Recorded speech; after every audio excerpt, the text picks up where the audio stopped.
Taip, per pertraukėlę kalbinu Akviliną Cicėnaitę. Jos iš tiesų turime ne vieną knygą knygyne ir galbūt viena iš pačių tokių skaitomiausių, žinomiausių yra anglų kalbos žodynas ir dabar šviežiai naujai perleista Tyla.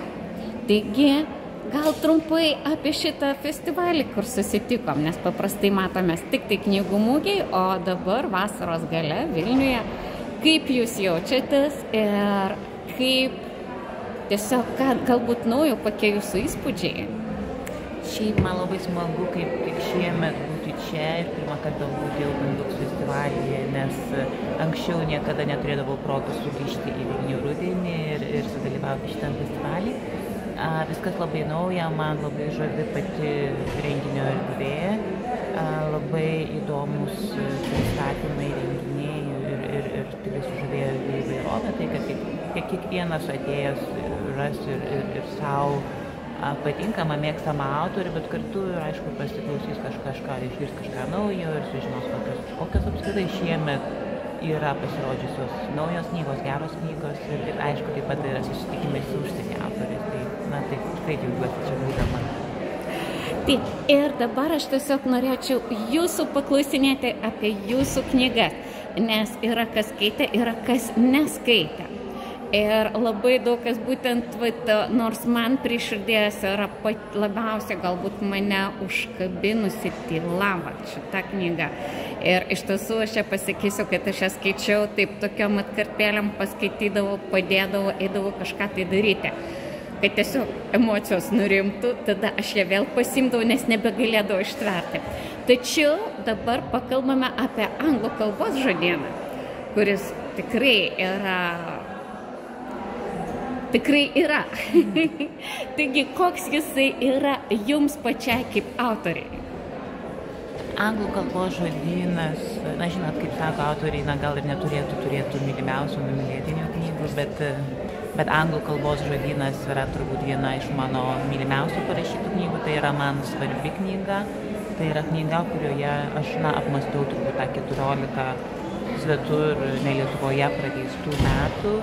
Ir aš kalbu apie dalykus, kurie man yra svarbus, apie tuos dalykus, kuriuos rašydama aš neturėjau jos atsakymų. Tai yra, kaip vis dėlto skirtingai mums gyvenasi svetimose kalbose.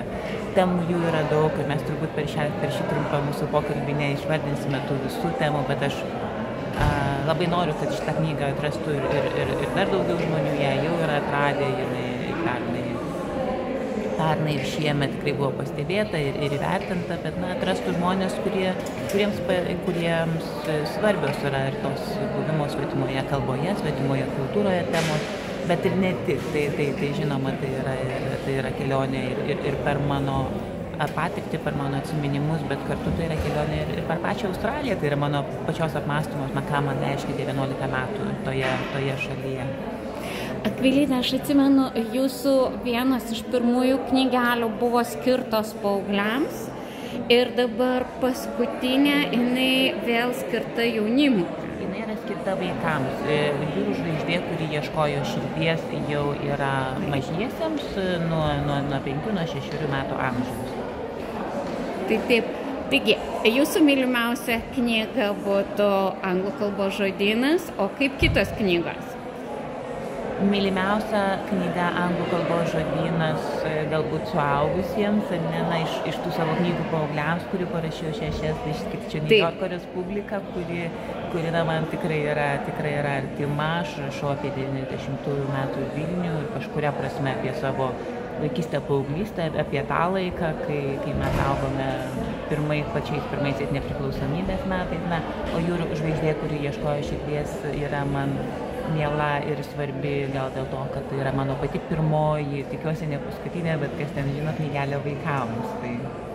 O Tylos istorija, vėlgi tai yra mano pirmoji knyga suaugusiems, jinai pirmą kartą yra išleista 2017 metais, šiemet leidykla Alma Litera nusprendė ją perleisti ir džiaugiuosi, kad tai įvyko, nes tai reiškia, kad šitą knygą atras dar daugiau skaitytojų ir kad jinai toliau gyvens savo gyvenimą, nes kaip mes visi žinome, knygų gyvenimas kartais dėja būna gana trumpas.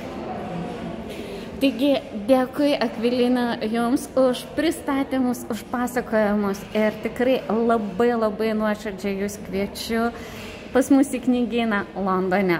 Knygynas Knygnešys, dėkoju Jums.